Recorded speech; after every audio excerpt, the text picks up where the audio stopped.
ಇದು SS digital channel, Shri ಸುಮಂಗಲಿ digital channel. ನೀವು ನೋಡ್ತಾ ಇದ್ದೀರಿ ಸುದ್ದಿ ಸಮಯ, ಸ್ಥಳೀಯ ಸುದ್ದಿಗಳಿಗಾಗಿ.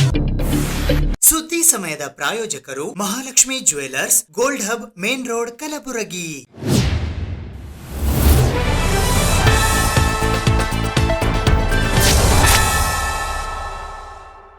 ಸುದ್ದಿ ಸಮಯಕ್ಕೆ ಸ್ವಾಗತ.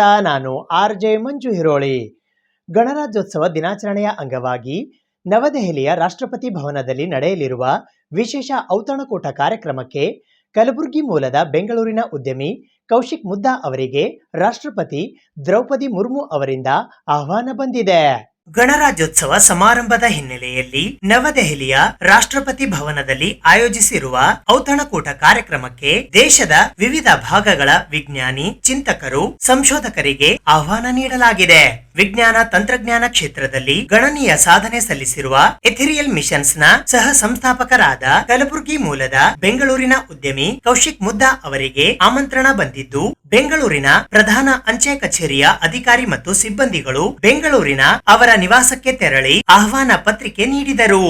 ಈ ಸಂದರ್ಭದಲ್ಲಿ ಮಾತನಾಡಿದ ಕೌಶಿಕ್ ಅವರು, ತಮ್ಮ ಸೇವೆಯನ್ನು ಗುರುತಿಸಿ ರಾಷ್ಟ್ರಪತಿ ಭವನದಲ್ಲಿ ನಡೆಯಲಿರುವ ಕಾರ್ಯಕ್ರಮಕ್ಕೆ ರಾಷ್ಟ್ರಪತಿ ದ್ರೌಪದಿ ಮುರ್ಮು ಅವರಿಂದ ಆಹ್ವಾನ ಬಂದಿರುವುದು ಖುಷಿಯಾಗಿದ್ದು, ಇನ್ನಷ್ಟು ಸಾಧನೆಗೆ ಪ್ರೋತ್ಸಾಹ ನೀಡಿದಂತಾಗಿದೆ ಎಂದು ಹೇಳಿದರು. ಇಂದು ಸುದ್ದಿ ಸಮಯದ ಮುಖ್ಯಸ್ಥರಾದ ಭವಾನಿ ಸಿಂಗ್ ಎಂ ಠಾಕೂರ್ ಅವರೊಂದಿಗೆ ದೂರವಾಣಿ ಸಂಪರ್ಕದ ಮೂಲಕ ಮಾತನಾಡಿದ ಅವರು, ಅವರ ತಂದೆ ಶ್ರೀಯುತ ಕೇದಾರ್ನಾಥ್ ಮುದ್ದಾ ಹಾಗೂ ಅವರ ತಾಯಿಯವರು ಮೂಲತಃ ಕಲಬುರಗಿಯವರಾಗಿದ್ದು, ಕೌಶಿಕ್ ಮುದ್ದಾ ಅವರು ತಮ್ಮ ಎಲ್ಲಾ ವಿದ್ಯಾಭ್ಯಾಸವನ್ನು ಬೆಂಗಳೂರಿನಲ್ಲಿ ಮುಗಿಸಿದ್ದಾರೆ. ಬೆಂಗಳೂರಿನ ಪ್ರತಿಷ್ಠಿತ RV ಕಾಲೇಜಿನಲ್ಲಿ ಇಂಜಿನಿಯರಿಂಗ್ ಪದವಿ ಮುಗಿಸಿರುವ ಇವರು ಕೇವಲ 2 ಜನರಿಂದ ಪ್ರಾರಂಭಿಸಿರುವ ಇಂದು 500ಕ್ಕೂ ಅಧಿಕ ಉದ್ಯೋಗಿಗಳು ಕೆಲಸ ನಿರ್ವಹಿಸುತ್ತಿದ್ದಾರೆ. ಮುಂಬರುವ ದಿನಗಳಲ್ಲಿ ಬೆಂಗಳೂರು ಸೇರಿದಂತೆ ಅವರ ಮೂಲ ಸ್ಥಾನವಾದ ಕಲ್ಯಾಣ ಕರ್ನಾಟಕ ಕಲಬುರಗಿಯಲ್ಲಿ ಸುಮಾರು 10,000 ಜನರಿಗೆ ಉದ್ಯೋಗ ಕಲ್ಪಿಸುವ ಯೋಜನೆ ಹೊಂದಿರುವುದಾಗಿ ಅವರು ತಿಳಿಸಿದ್ದಾರೆ. ಕಲಬುರಗಿ ಮೂಲದ ಕೌಶಿಕ್ ಮುದ್ದಾ ಅವರಿಗೆ ರಾಷ್ಟ್ರಪತಿ ದ್ರೌಪದಿ ಮುರ್ಮು ಅವರಿಂದ ಗಣರಾಜ್ಯೋತ್ಸವದ ಸಮಾರಂಭದ ಔತಣಕೂಟಕ್ಕೆ ಆಹ್ವಾನ ಬಂದಿರುವುದು ಕಲಬುರಗಿ ಜಿಲ್ಲೆಗೆ ಹೆಮ್ಮೆಯ ಸಂಗತಿ. ಕೌಶಿಕ್ ಮುದ್ದಾ ಅವರ ಕಲ್ಯಾಣ ಕರ್ನಾಟಕ ಭಾಗವನ್ನು ಮುನ್ನೆಲೆಗೆ ತರುವ ಸಂಕಲ್ಪ ಆದಷ್ಟು ಬೇಗ ಈಡೇರಲಿ ಅನ್ನುವುದೇ ನಮ್ಮ ಸುದ್ದಿ ಸಮಯದ ಆಶಯ.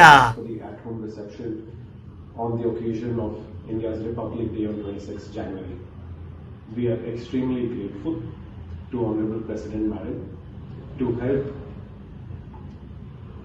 We are extremely grateful to Honorable President Madam to have recognized the work in the field of science and technology of our company Ethereal Machines. We will continue to strive to work towards ensuring and contributing towards the nation's vision of an Atmanirbhar Bharat and do our bit in making India a very successful story. Kalaburagi ಜಿಲ್ಲೆಯಲ್ಲಿ ಕಳುವಾದ ಒಟ್ಟು 173 mobile ಫೋನ್ಗಳನ್ನು ಪತ್ತೆ ಹಚ್ಚಲಾಗಿದೆ ಎಂದು ಕಲಬುರಗಿ ಜಿಲ್ಲಾ police ವರಿಷ್ಠಾಧಿಕಾರಿಗಳಾದ Addur Srinivasulu ಅವರು ತಿಳಿಸಿದ್ದಾರೆ. ಕಲಬುರಗಿ ಜಿಲ್ಲೆಯ ವಿವಿಧ ಪೊಲೀಸ್ ಠಾಣೆಗಳ ವ್ಯಾಪ್ತಿಯಲ್ಲಿನ ಸಾರ್ವಜನಿಕರ ಕಳುವಾದ, ಮರೆತು ಹೋದ, ಕಾಣೆಯಾದ ಮೊಬೈಲ್ ಫೋನ್ಗಳ ಬಗ್ಗೆ ಕೇಂದ್ರ ಸರ್ಕಾರದ ದೂರ ಸಂಪರ್ಕ ಇಲಾಖೆ ಜಾರಿಗೆ ತಂದಿರುವ central equipment identity register CEIR ಪೋರ್ಟಲ್ನಲ್ಲಿ ತಮ್ಮ ದೂರುಗಳನ್ನು ದಾಖಲಿಸಿದ್ದರು.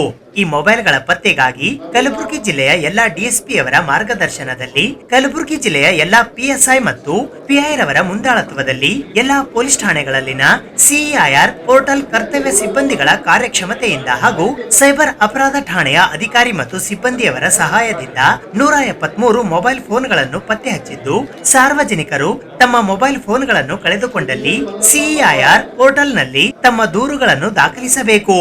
ಈ ಮೊಬೈಲ್ ಫೋನ್ಗಳ ಪತ್ತೆ ಕಾರ್ಯದಲ್ಲಿ ಯಶಸ್ವಿಯಾದ ಪೊಲೀಸ್ ಅಧಿಕಾರಿ ಮತ್ತು ಸಿಬ್ಬಂದಿಯವರನ್ನು ಪೊಲೀಸ್ ಅಧೀಕ್ಷಕರಾದ ಅಡ್ಡೂರು ಶ್ರೀನಿವಾಸಲು IPS ಅವರು ಶ್ಲಾಘಿಸಿದ್ದಾರೆ.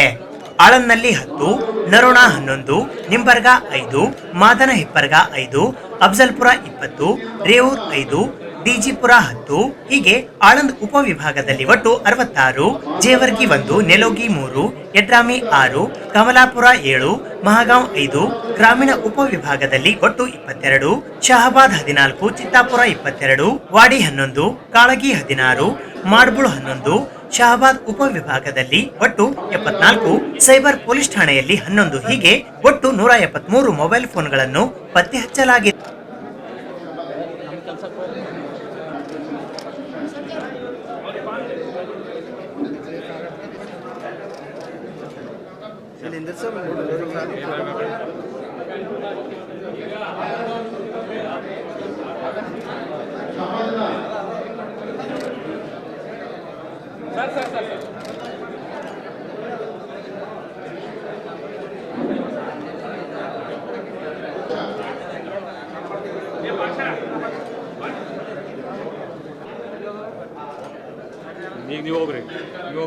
ಅರುಜೀವ ಆಯುರ್ವೇದ ಮತ್ತು ನ್ಯಾಚುರೋಪತಿ ಆಸ್ಪತ್ರೆ ಕಲಬುರಗಿಯ ವತಿಯಿಂದ ಇಂದು ಸಂವಾದ ಕಾರ್ಯಕ್ರಮದ ಮೂಲಕ ಪತ್ರಿಕಾಗೋಷ್ಠಿಯನ್ನ ಹಮ್ಮಿಕೊಳ್ಳಲಾಗಿತ್ತು.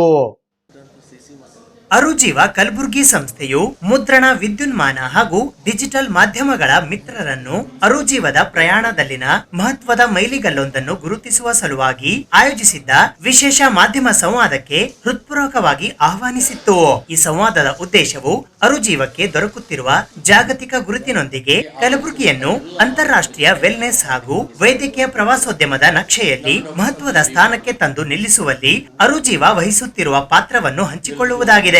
ಅರುಜೀವ ಆಯುರ್ವೇದವು ಶಾಸ್ತ್ರೋಕ್ತ ಸಾಂಪ್ರದಾಯಿಕ ಸಮನ್ವಿತ ಚಿಕಿತ್ಸಾ ಪದ್ಧತಿಗಳ ಕ್ಷೇತ್ರದಲ್ಲಿ ಸಂಪೂರ್ಣ ನಿಷ್ಠೆಯಿಂದ ಕಾರ್ಯನಿರ್ವಹಿಸುತ್ತಿದ್ದು, ಪ್ರಾಮಾಣಿಕ ಸಮಗ್ರ ಆರೋಗ್ಯ ಪಾಲನೆಯ ಮೂಲಕ ಕಳೆದ 1 ವರ್ಷದಲ್ಲಿ ಗಮನಾರ್ಹ ಬೆಳವಣಿಗೆಯನ್ನು ಕಂಡಿದೆ. ಈ ಸಾಧನೆಯ ಮೂಲಕ ಅರುಜೀವ ಕಲಬುರ್ಗಿಯನ್ನು ಅಂತಾರಾಷ್ಟ್ರೀಯ ಸಮಗ್ರ ಆರೋಗ್ಯ ಮಾರುಕಟ್ಟೆಯಲ್ಲಿ ಉದಯೋನ್ಮುಖ ಜಾಗತಿಕ ಗಮ್ಯಸ್ಥಾನವಾಗಿ ಸ್ಥಾಪಿಸಿದೆ. ಇತ್ತೀಚಿನ ತಿಂಗಳಲ್ಲಿ ಯುರೋಪ್, ಅಮೆರಿಕ ಹಾಗೂ ರಷ್ಯಾದಿಂದ ಅನೇಕ ಅಂತಾರಾಷ್ಟ್ರೀಯ ಅತಿಥಿಗಳು ಶಾಸ್ತ್ರೋಕ್ತ ಸಮನ್ವಿತ ಚಿಕಿತ್ಸಾ ಅನುಭವಗಳಿಗಾಗಿ ಕಲಬುರ್ಗಿಯನ್ನು ಆಯ್ಕೆ ಮಾಡಿಕೊಂಡು ಅರುಜೀವಕ್ಕೆ ಆಗಮಿಸುತ್ತಿದ್ದಾರೆ. ಮಾಹಿತಿಗಾಗಿ www.arujeva.com ಅಥವಾ 7411298555 ಮತ್ತು 9108492555 ಈ ಸಂಖ್ಯೆಗಳಿಗೆ ಸಂಪರ್ಕಿಸಬಹುದಾಗಿದೆ. ಈ ಸಂದರ್ಭದಲ್ಲಿ doctor Shalini Bharati, doctor Sandeep Malagi, doctor Akanksha ಉಪಸ್ಥಿತರಿದ್ದರು. ಸುಮಾರು 1 ವರ್ಷ ಹತ್ರ ಆಯಿತು. ಇನ್ನೂ 1 ವರ್ಷ ಕಂಪ್ಲೀಟ್ ಆಗಿಲ್ಲ. ಮುಂದಿನ ತಿಂಗಳಿಗೆ 1 ವರ್ಷ ಕಂಪ್ಲೀಟ್ ಆಗ್ತಿದೆ. ಈ 1 ವರ್ಷದ ಅವಧಿಯಲ್ಲಿ ದೊಡ್ಡ ದೊಡ್ಡ ಸಾಧನೆ, ಹೊಸ ಮೈಲಿಗಳಿಗೆ ನಾವು ತಲುಪಿದ್ದೀವಿ ಅಂತ ಹೇಳ್ಕೊಳ್ಳೋಕ್ಕೆ ಖುಷಿ ಪಡ್ತೀವಿ. ಭಾಳ ಮುಖ್ಯವಾಗಿ ಈ 1 ವರ್ಷದ ಅವಧಿ ಪೂರ್ಣಗೊಳ್ತಾ ಇರುವ ಒಂದು ಖುಷಿಗಾಗಿ ಕಲಬುರಗಿಯಲ್ಲಿರುವಂಥ ಅರುಜೀವ ಆಯುರ್ವೇದ ಸಿಟಿ ಕ್ಲಿನಿಕ್ ಏನಿದೆ, ಆ ಸಿಟಿ ಕ್ಲಿನಿಕ್ನಲ್ಲಿ ಕನ್ಸಲ್ಟೇಷನ್ 500 ರೂಪಾಯಿ ಏನು ಚಾರ್ಜ್ ಇತ್ತು, ಅದು ಜನವರಿ ಮತ್ತು ಫೆಬ್ರವರಿ ಈ 2 ತಿಂಗಳ ಅವಧಿಗೆ ನಾವು ಫ್ರೀ ಕನ್ಸಲ್ಟೇಷನನ್ನು ಮಾಡಿದ್ದೀವಿ, ಅದರ ಉಚಿತ ತಪಾಸಣೆ. ಹಾಗೆ ಭಾಳ ಮುಖ್ಯವಾಗಿ ಕಲಬುರ್ಗಿ ಹೆಮ್ಮೆ ಪಡುವಂಥ, ಕಲಬುರ್ಗಿ ಜನ ಹೆಮ್ಮೆ ಪಡುವಂಥ, ನಮ್ಮೂರು ಹೆಮ್ಮೆ ಪಡುವಂಥ ಒಂದು ಹೊಸ ಮೈಲಿಗಲ್ಲಿಗೆ ನಾವು ಹೋಗ್ತಾ ಇದ್ದೀವಿ. ಆ ವಿಷಯವನ್ನು ಕುರಿತು ಇವತ್ತು ಡಾಕ್ಟರ್ ಶಾಲಿನಿ ಭಾರತಿಯವರು ನಿಮ್ಮೊಂದಿಗೆ ಈ ಗೋಷ್ಠಿಯಲ್ಲಿ ಹಂಚಿಕೊಳ್ಳಬೇಕಂತ ವಿನಂತಿ ಮಾಡ್ಕೊಳ್ತೇನೆ. ನಾವು ಈ ಪ್ರಯಾಣನ ಶುರು ಮಾಡಿದ್ದು, ಆ ಪ್ರಯಾಣದಲ್ಲಿ ಬೇರೆ ಬೇರೆ ಮೈಲ್ಸ್ಟೋನ್ಸ್ನ ನಾವು ಅಚೀವ್ ಮಾಡ್ತಾ ಮುಂದಕ್ಕೆ ಬರ್ತಾ ಇದ್ದೀವಿ. ಸುಮಾರು ಕಾಯಿಲೆಗಳಿಗೆ ಚಿಕಿತ್ಸೆ ಕೊಡ್ತಾ ಇದ್ದೀವಿ with a success rate of 95% ಅಂತ ನಮ್ಮದು ಇದೆ. ಈ ಚಿಕಿತ್ಸೆಯಲ್ಲಿ ಇರ್ತಕ್ಕಂಥ ಕಾಯಿಲೆ ಡಯಾಬಿಟೀಸ್, ಸ್ಟ್ರೋಕ್ ಹಾಗೂ ಜಾಯಿಂಟ್ಸ್ ಪೇನ್ ಹಾಗೂ ಅಲ್ಝೈಮರ್ಸ್, ಡೆಮೆನ್ಷಿಯಾ, ಇದರ ಬಗ್ಗೆ ಹಲವಾರು ಚಿಕಿತ್ಸೆ ಪದ್ಧತಿಯನ್ನು ಸಮಗ್ರವಾಗಿ ಚಿಕಿತ್ಸೆ ಅಂತ ಹೇಳ್ತಾ ಇರ್ತೀವಿ ನಾವು. ಸೊ ಶಾಸ್ತ್ರೋಕ್ತ ಪದ್ಧತಿಯಲ್ಲಿ ಅಂಥ ಎಲ್ಲ ಕಾಯಿಲೆಗಳಿಗೆ ಚಿಕಿತ್ಸೆ ನಾವು ಕೊಟ್ಟಿದ್ದೀವಿ and we have got A very encouraging results. ಅದಾದ ನಂತರ ಈ ಮಕರ ಸಂಕ್ರಾಂತಿ ಹಾಗೂ ಗಣತಂತ್ರ ದಿವಸ್ ಅದರ ಮೇಲೆ ನಾವು 1 ವರ್ಷ ಮುಕ್ತಾಯ ಆಗ್ತಾ ಇದ್ದೀವಿ ಅಂತ ಇದಕ್ಕೆ ಆ ಒಂದು ಸೊಸೈಟಿಗೆ ಸೇವೆ ಪ್ರಕಾರ ಮಾಡಲಿಕ್ಕೆ ನಾವು ಉಚಿತವಾಗಿ ಕನ್ಸಲ್ಟೇಷನ್ ಕೊಡ್ತಾ ಇದ್ದೀವಿ. ನಮ್ಮ ಹೊಸ ಬ್ರಾಂಚ್, ಸಿಟಿ ಬ್ರಾಂಚ್ ತಮ್ಮೆಲ್ಲರಿಗೂ ಗೊತ್ತಿದ್ದಾಗೆ SS ಪಾಟೀಲ್ ಅಪಾರ್ಟ್ಮೆಂಟ್ I1 ಶಾಹಿ ಹತ್ರ ಓಪನ್ ಆಗಿದೆ ಸಿಟಿ ಕ್ಲಿನಿಕ್, ಅರುಜೀವ ಸಿಟಿ ಕ್ಲಿನಿಕ್ ಅಂತ. ಸೊ ಅದರ ಜೊತೆಗೆ ಹೊಸ ಒಂದು ನಾವು ಇನಿಷಿಯೇಟಿವ್ ತೊಗೊಂಡಿದ್ದೀವಿ ಮಾನವಿ ಕಲ್ಯಾಣ ಟ್ರಸ್ಟ್ ಕೆಳಗಡೆ ಅರುಜೀವ ಅಂತ. So that is oncology department. So ನಾವೀಗ ಕ್ಯಾನ್ಸರ್ ಚಿಕಿತ್ಸೆಯನ್ನು ಶುರು ಮಾಡ್ತಾ ಇದ್ದೀವಿ. ಸೊ ಇನ್ನೂ ಸರಿಯಾಗಿ ಹೇಳಿದರೆ ಚಿಕಿತ್ಸೆ ಅಂತ ಅಲ್ಲ, this is A post radiation ಹಾಗೂ ಪೋಸ್ಟ್ ಕೀಮೋಥೆರಪಿ ಅಂತ ಶುರು ಮಾಡ್ತಾ ಇದ್ದೀವಿ. ಇದಕ್ಕೆ ಇರ್ತಕ್ಕಂಥ ನಾವು ದೊಡ್ಡ ದೊಡ್ಡ ಆಸ್ಪತ್ರೆ ಜೊತೆಗೆ ಕೊಲ್ಯಾಬ್ರೇಷನ್ ಮಾಡ್ತಾ ಇದ್ದೀವಿ. ಆ್ಯಂಡ್ ನಮ್ಮ ಫುಲ್ ಕಮಿಟಿ ಮತ್ತು ಮಿನಿಸ್ಟ್ರಿ ಆಫ್ ಆಯುಷ್ ಅವರು ಕೂಡ ನಮಗೆ ಸಹಾಯ ಮಾಡ್ತಿದ್ದಾರೆ. So they are also going to give us recommendation and research ಸಲುವಾಗಿ ನಮಗೆ ICCMR ಇಂದನೂ ಕೂಡ ನಾವು ಪ್ರಯತ್ನ ಪಡ್ತಾ ಇದ್ದೀವಿ. So from there also we get a recommendation ಅಂತ. ಸೊ ಕಂಪ್ಲೀಟ್ ನಮ್ಮದು ಉದ್ದೇಶ ಇರೋದು ಎವಿಡೆನ್ಸ್ ಬೇಸ್ಡ್ ಪ್ರಾಕ್ಟೀಸ್ ಅಂತ. ಸುಮ್ಮನೆ ಬಾಯಲ್ಲಂತ ಹೇಳಿ ನಾವು ಇದನ್ನು ಟ್ರೀಟ್ ಮಾಡ್ತೀವಿ ಟ್ರೀಟ್ ಮಾಡ್ತೀವಿ ಅಂತ ಅಲ್ಲ. On the research evidence based practice ನಾವೆಲ್ಲರೂ ಮಾಡಬೇಕು ಅಂತ ನಮ್ಮ ಉದ್ದೇಶ. ಸೊ ಅದಕ್ಕೆ ನಮ್ಮ ಪ್ಯಾನಲಲ್ಲಿ ಈಗ modern doctors like allopathy doctors, oncologist, surgeons, general physician, ಅದರ ಜೊತೆಗೆ ಆಯುರ್ವೇದ, ನ್ಯಾಚುರೋಪ್ಯಾಥಿ ಹಾಗೂ ಯೋಗ ಸ್ಪೆಷಲಿಸ್ಟ್ ಎಲ್ಲರನ್ನು ಸೇರಿ ಒಂದು ಇಂಟಿಗ್ರೇಟೆಡ್ ಅಪ್ರೋಚ್, ಸಮಗ್ರ ಚಿಕಿತ್ಸೆ ಕೊಡಬೇಕು ಅಂತ ಉದ್ದೇಶ ನಮ್ಮದು ಅಂತ ಮುಂದೆ ಹೊರಿಸ್ತಾ ಇದ್ದೀವಿ. ಆಮೇಲೆ ಮುಂದಿನ ತಿಂಗಳ ನಮ್ಮದು 1 ವರ್ಷ ಪೂರ್ತಿಯಾಗೋ ಸಮಾರಂಭ ನಡೆಯುತ್ತೆ. ತಮ್ಮೆಲ್ಲರಿಗೂ ಅಲ್ಲೇ ಕರೆಸ್ತಾ ಇದ್ದೀವಿ. ಹೃತ್ಪೂರ್ವಕ ಸುಸ್ವಾಗತ. ಜನವರಿ 21ರಂದು ಜಿಲ್ಲಾ ನಿವೃತ್ತ ಪೊಲೀಸ್ ಅಧಿಕಾರಿಗಳ ಕ್ಷೇಮಾಭಿವೃದ್ಧಿ ಸಂಘ ಕಲಬುರಗಿಯ 11ನೇ ವರ್ಷದ ವಾರ್ಷಿಕ ಸರ್ವ ಸದಸ್ಯರ ಮಹಾಸಭೆ ಜರುಗಲಿದೆ. ಜಿಲ್ಲಾ ನಿವೃತ್ತ ಪೊಲೀಸ್ ಅಧಿಕಾರಿಗಳ ಕ್ಷೇಮಾಭಿವೃದ್ಧಿ ಸಂಘ ಕಲಬುರಗಿಯ 11ನೇ ವರ್ಷದ ಸರ್ವ ಸದಸ್ಯರ ವಾರ್ಷಿಕ ಮಹಾಸಭೆಯು ಬುಧವಾರ ದಿನಾಂಕ 21 ಜನವರಿ 2026ರಂದು ಬೆಳಗ್ಗೆ 9:30 ಗಂಟೆಗೆ ಕಲಬುರಗಿ ನಗರದ ಪೊಲೀಸ್ ಆಯುಕ್ತರ ಕಾರ್ಯಾಲಯದ ಪಕ್ಕದಲ್ಲಿ ಇರುವ ನಿವೃತ್ತ ಪೊಲೀಸ್ ಭವನದಲ್ಲಿ ಜರುಗಲಿದೆ ಎಂದು ಪತ್ರಿಕಾಗೋಷ್ಠಿಯ ಮೂಲಕ ಇಂದು ಮಾಹಿತಿ ನೀಡಲಾಯಿತು. ಈ ಪತ್ರಿಕಾಗೋಷ್ಠಿಯಲ್ಲಿ ಅಧ್ಯಕ್ಷರಾದ ವೀರಣ್ಣ ಜಿ ಹೊನ್ನಶೆಟ್ಟಿ, ಉಪಾಧ್ಯಕ್ಷರುಗಳಾದ SL ಮೋಮಿನ್, ರಾಜಶೇಖರ್ ಬಿರೇದಾರ್, ಸೈಯದ್ ಸಜ್ಜಾದ್ ಅಲಿ ಇನಾಮ್ದಾರ್, ಈಶ್ವರಪ್ಪ ನಿಡಂಚಿ, ಪ್ರಧಾನ ಕಾರ್ಯದರ್ಶಿ ನೀಲ್ಕಂಠರಾವ್ ಉಡುಗಿ, ಜಂಟಿ ಕಾರ್ಯದರ್ಶಿ ಮಲ್ಲಿಕಾರ್ಜುನ್ ಸಂಗೊಳಗಿ, ಸಂಘಟನಾ ಕಾರ್ಯದರ್ಶಿ ಮಹದೇವಪ್ಪ ಬುಕ್ಬಾಳೆ, ಖಜಾಂಚಿಗಳಾದ ಬಸವರಾಜ್ ಎಸ್ ಸೊಡ್ಡಿ ಸೇರಿದಂತೆ ಇತರೆ ಪದಾಧಿಕಾರಿಗಳು ಉಪಸ್ಥಿತರಿದ್ದರು.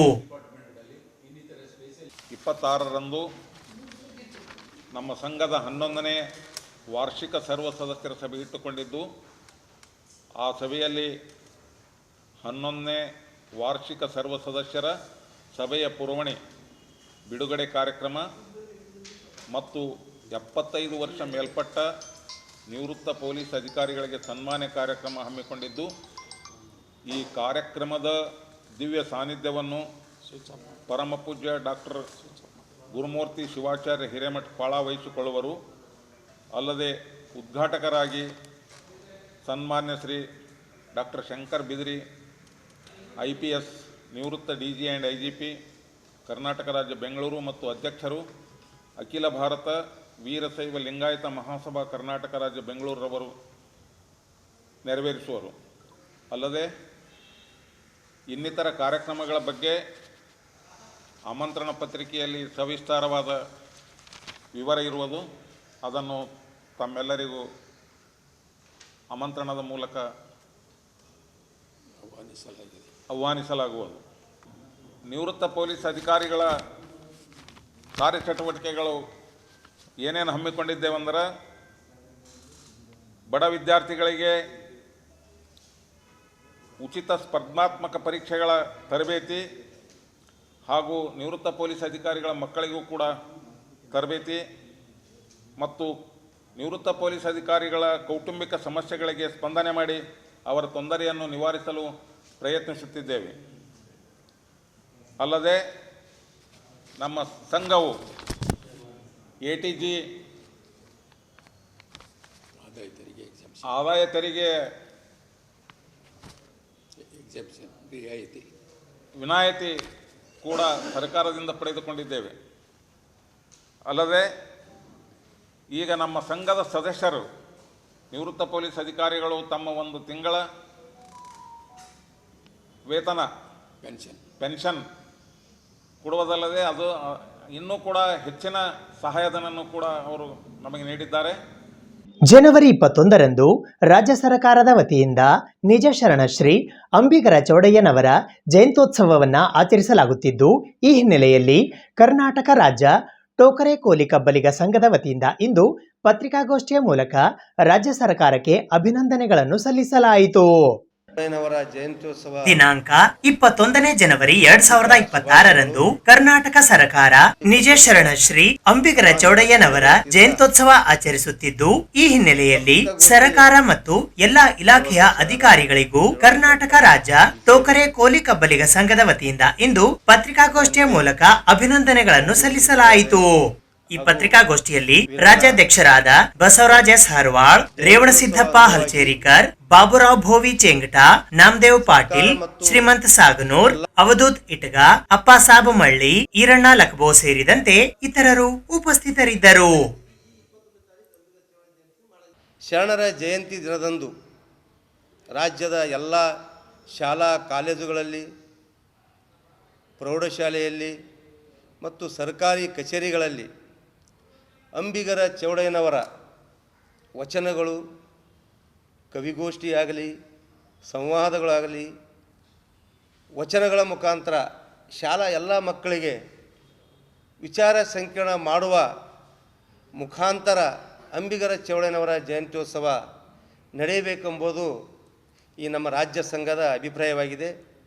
ಅದರಂತೆ ಕಳೆದ ಅಂದರೆ ಜನವರಿ 1ನೇ ತಾರೀಕದಂದು ಸನ್ಮಾನ್ಯ ಮುಖ್ಯಮಂತ್ರಿಗಳಾದ ಸಿದ್ದರಾಮಯ್ಯ ಸಾಹೇಬರಿಗೂ ಹಾಗೂ ಶಿಕ್ಷಣ ಸಚಿವರಾದ ಎಸ್ ಮಧು ಬಂಗಾರಪ್ಪನವರಿಗೂ ಮತ್ತು ಹಿಂದುಳಿದ ವರ್ಗಗಳು ಮತ್ತು ಸಂಸ್ಕೃತಿ ಇಲಾಖೆಯ ಸಚಿವರಾದಂಥ ಶಿವರಾಜ್ ತಂಗಡಗಿ ಸಾಹೇಬರಿಗೂ ಹಾಗೂ ಶಿಕ್ಷಣ ಇಲಾಖೆಯ ಪ್ರಧಾನ ಕಾರ್ಯದರ್ಶಿಗಳು ಈಗಾಗಲೇ ಭೇಟಿಯಾಗಿ ಈ ಮುಂದೆ ಬರುವ ಅಂಬಿಗರ ಚೌಡಯ್ಯನ ಜಯಂತಿ ದಿವಸ ಶಾಲಾ ಕಾಲೇಜುಗಳಲ್ಲಿ ಅಂಬಿಗರ ಚೌಡಯ್ಯನವರಿಗೆ ಏನು ಹಾರ ಹಾಕುವ ಮುಖಾಂತರ ಅಂಬಿಗರ ಚೌಡಯ್ಯನ ಜಯಂತಿ ಇಲ್ಲಿವರೆಗೂ ನಡೀತಾ ಇದೆ. ಅದನ್ನು ಬದಲಾವಣೆ ಮಾಡಿ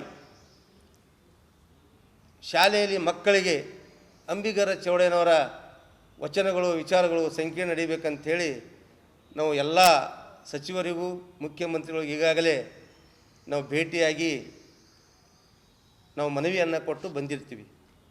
ಅದರಂತೆ ಅವರ ನಮ್ಮ ಸಂಘದ ಏನು ಒಂದು ನುಡಿಗಳನ್ನು ನೋಡಿ, ಮನವಿಗಳನ್ನು ನೋಡಿ ನಾವು ಜಾರಿಗೆಗೊಳಿಸ್ತಕ್ಕಂಥ ಕೆಲಸ ಮಾಡ್ತೀವಿ ಅಂಥೇಳಿ ಭರವಸೆ ಕೂಡ ನೀಡಿದ್ದರು. ಆದರೆ ಇಲ್ಲಿಯವರೆಗೂ ಯಾವ ಆದೇಶ ಕೂಡ ನಮಗೆ ಬಂದಿರುವುದಿಲ್ಲ.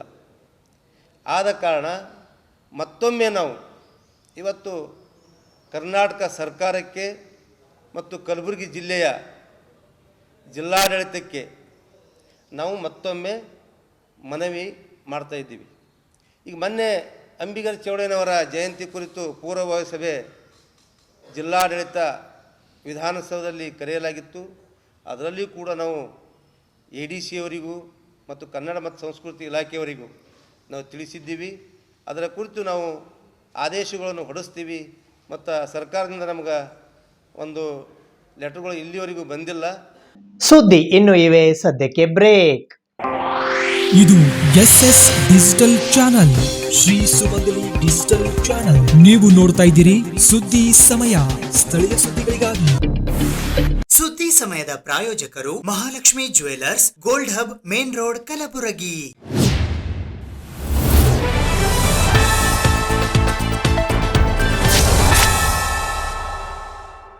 ಫರ್ಹತಾಬಾದಿನಲ್ಲಿ ನಿರ್ಮಾಣಗೊಳ್ಳುತ್ತಿರುವ ಜವಳಿ ಟೆಕ್ಸ್ಟೈಲ್ ಪಾರ್ಕಿನ ಅಭಿವೃದ್ಧಿ ಕಾಮಗಾರಿಯನ್ನು ಕೂಡಲೇ ಪ್ರಾರಂಭಿಸುವಂತೆ ಕಲ್ಯಾಣ ಕರ್ನಾಟಕ ಕನ್ನಡ ಪರ ಸಂಘಟನೆಗಳ ಒಕ್ಕೂಟದ ವತಿಯಿಂದ ಇಂದು ಪತ್ರಿಕಾಗೋಷ್ಠಿಯ ಮೂಲಕ ಆಗ್ರಹಿಸಲಾಯಿತು. ಫರ್ಹತಾಬಾದಿನಲ್ಲಿ ನಿರ್ಮಾಣಗೊಳ್ಳುತ್ತಿರುವ ಜವಳಿ ಟೆಕ್ಸ್ಟೈಲ್ ಪಾರ್ಕ್ ಅಭಿವೃದ್ಧಿ ಕಾಮಗಾರಿ ಕೂಡಲೇ ಪ್ರಾರಂಭಗೊಳಿಸಲು ರಾಜ್ಯ ಮತ್ತು ಕೇಂದ್ರ ಸರ್ಕಾರ ಅನುದಾನ ಬಿಡುಗಡೆಗೊಳಿಸಿ ಈ ಭಾಗದಲ್ಲಿ ಉದ್ಯೋಗ ನೀಡಲು ಮುಂದಾಗಬೇಕು ಎಂದು ಕಲ್ಯಾಣ ಕರ್ನಾಟಕ ಕನ್ನಡ ಪರ ಸಂಘಟನೆಗಳ ಒಕ್ಕೂಟ ಕಲಬುರಗಿಯ ವತಿಯಿಂದ ಇಂದು ಪತ್ರಿಕಾಗೋಷ್ಠಿಯ ಮೂಲಕ ಒತ್ತಾಯಿಸಲಾಯಿತು. ಈ ಪತ್ರಿಕಾಗೋಷ್ಠಿಯಲ್ಲಿ ಮಂಜುನಾಥ್ ನಾಲ್ವಾರ್ಕರ್, ರವಿ ದೇಗಾಂವ್, ಮನೋಹರ್ ಬೀರ್ನೂರ್, ದತ್ತು ಭಾಸಗಿ, ಶರಣು ಹೊಸಮನಿ, ಆನಂದ್ ತೆಗನೂರ್ ಸೇರಿದಂತೆ ಇತರರು ಉಪಸ್ಥಿತರಿದ್ದರು. ಅಂದರೆ ಈಗ ಏನಾಗಿದೆ ಅಂದರೆ, ಕಳೆದ ಸರ್ಕಾರ ಈಗಾಗಲೇ ಜವಳಿ ಟೆಕ್ಸ್ಟೈಲ್ ಪಾರ್ಕನ್ನು ಈಗಾಗಲೇ ಘೋಷಣೆ ಮಾಡಿದ್ರು. ಘೋಷಣೆ ಮಾಡಿದ ನಂತರ ಅಲ್ಲೆಲ್ಲರೂ ಕೂಡ ಭೂಮಿಗಳನ್ನು ಕೂಡ ಕೊಟ್ಟಿದ್ದಾರೆ.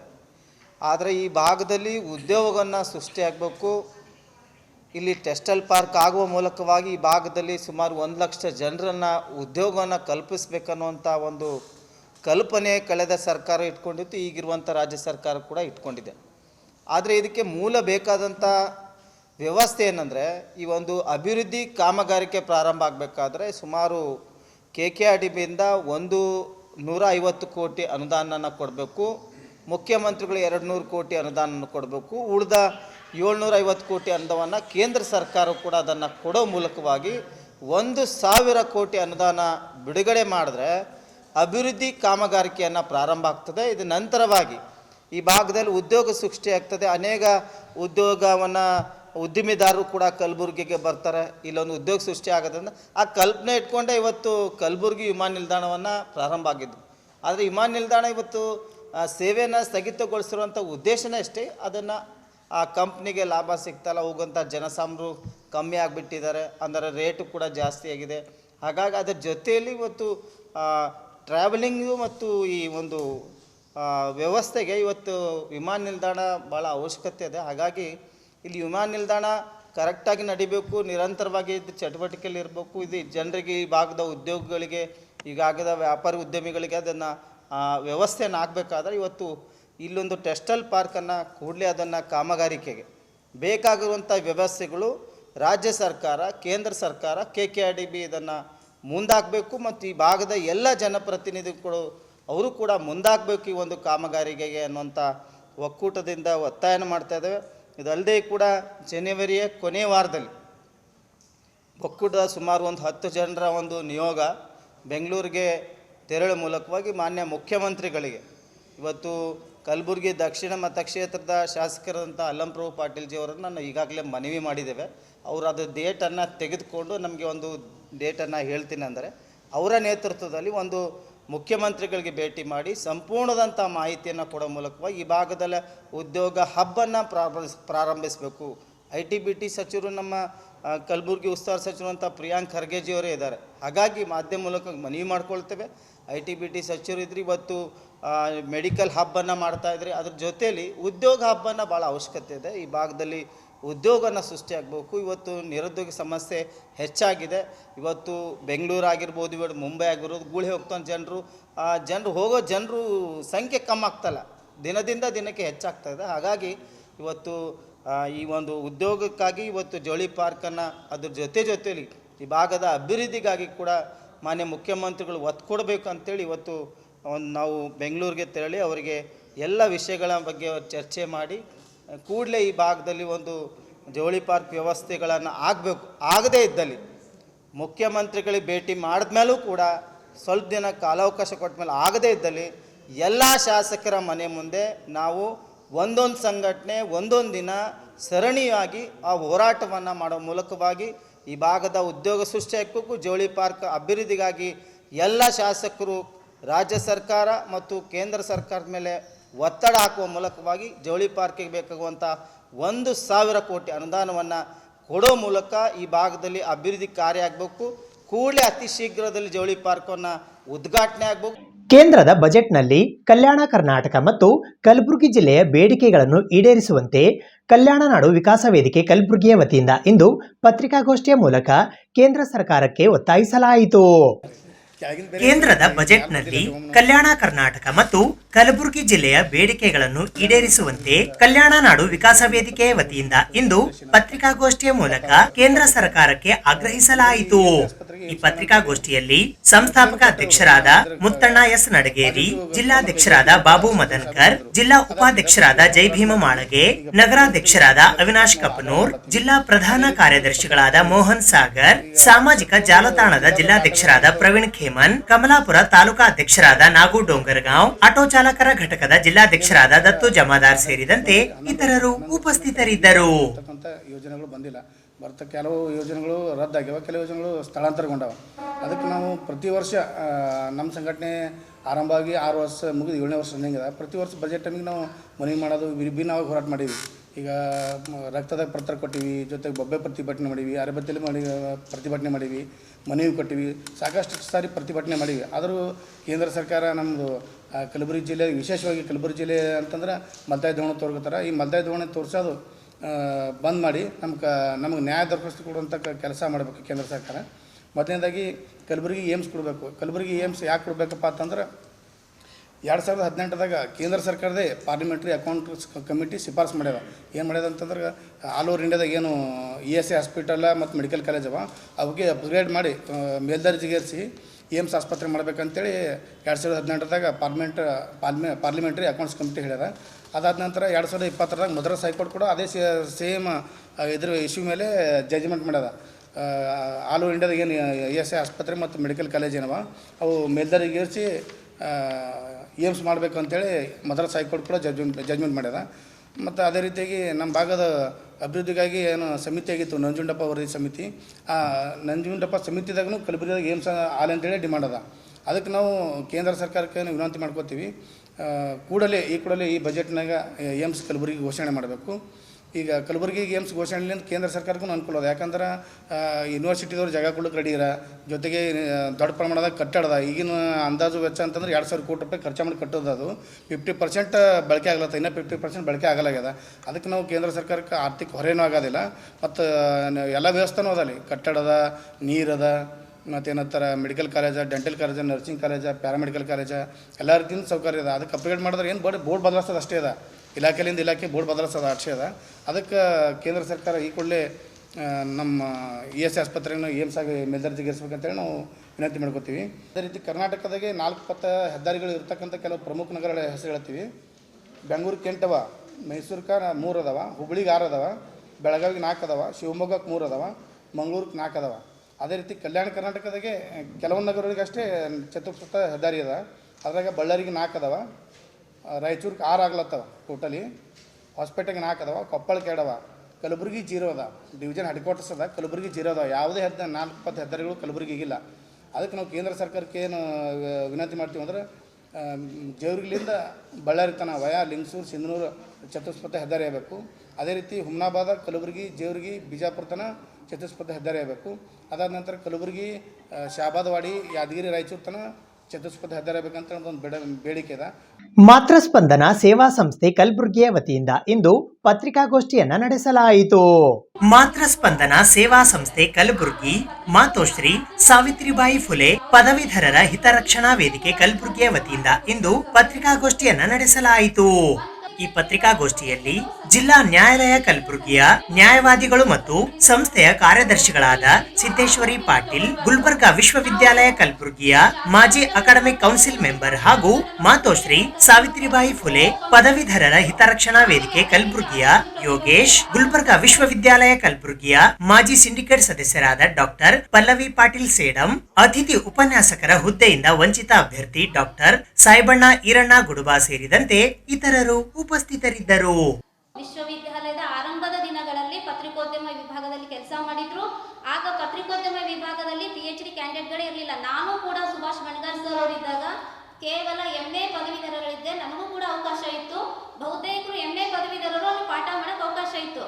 PhD ಪದವಿ ಪಡ್ಕೊಂಡ ಮೇಲೆ ಅರ್ಹತೆ ಇರುವಂತ ಅಭ್ಯರ್ಥಿಗಳು ಬಂದ ಮೇಲೆ ಯಾವ ವಿಶ್ವವಿದ್ಯಾಲಯದಲ್ಲಿ ಕೇವಲ MAದವರಿಗೆ ಅವಕಾಶ ಕೊಡ್ತಾ ಇಲ್ಲ. ಆರಂಭದ ದಿನಗಳಲ್ಲಿ ಇದೆ, ನಾನು ಒಪ್ಕೊಳ್ತೀನಿ. ಪತ್ರಿಕೋದ್ಯಮ ವಿಭಾಗದ ಅಭ್ಯುದಯಕ್ಕಾಗಿ ಅವಾಗ ಅವರನ್ನ ಬಳಸ್ಕೊಂಡಿದ್ದಾರೆ. ಅವರ ಸೇವೆಯನ್ನ ಗೌರವಿತವಾಗಿ ಅವ್ರನ್ನ ಕರ್ಕೊಂಡ್ಬಿಟ್ಟು ಪತ್ರಿಕೋದ್ಯಮ ವಿಭಾಗಕ್ಕೆ ಸುಭಾಷ್ ಬಣಗಾರ್ ಸರ್ ಅವರ ಸೇವೆಯನ್ನು ಕೂಡ ಇದೆ.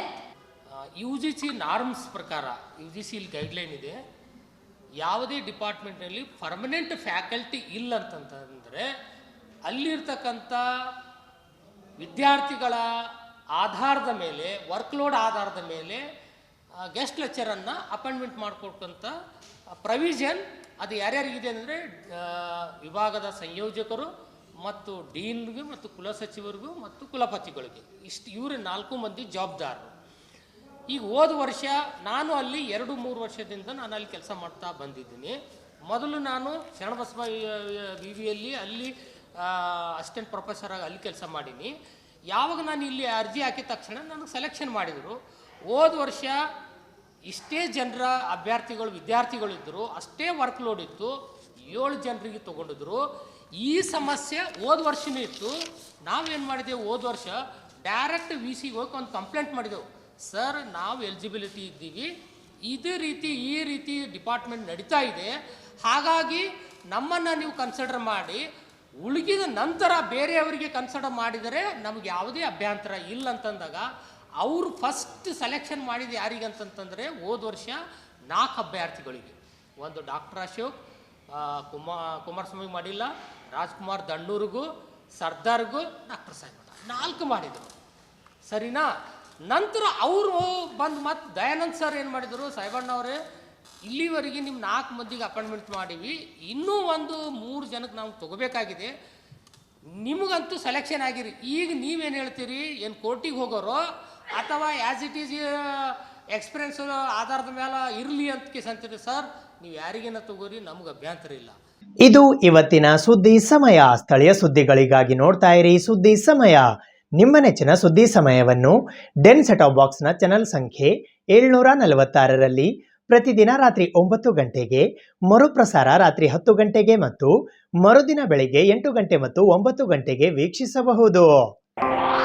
ಇದು SS ಡಿಜಿಟಲ್ ಚಾನಲ್, ಶ್ರೀ ಸುಮಂಗಲಿ ಡಿಜಿಟಲ್ ಚಾನಲ್. ನೀವು ನೋಡ್ತಾ ಇದ್ದೀರಿ ಸುದ್ದಿ ಸಮಯ, ಸ್ಥಳೀಯ ಸುದ್ದಿಗಳಿಗಾಗಿ.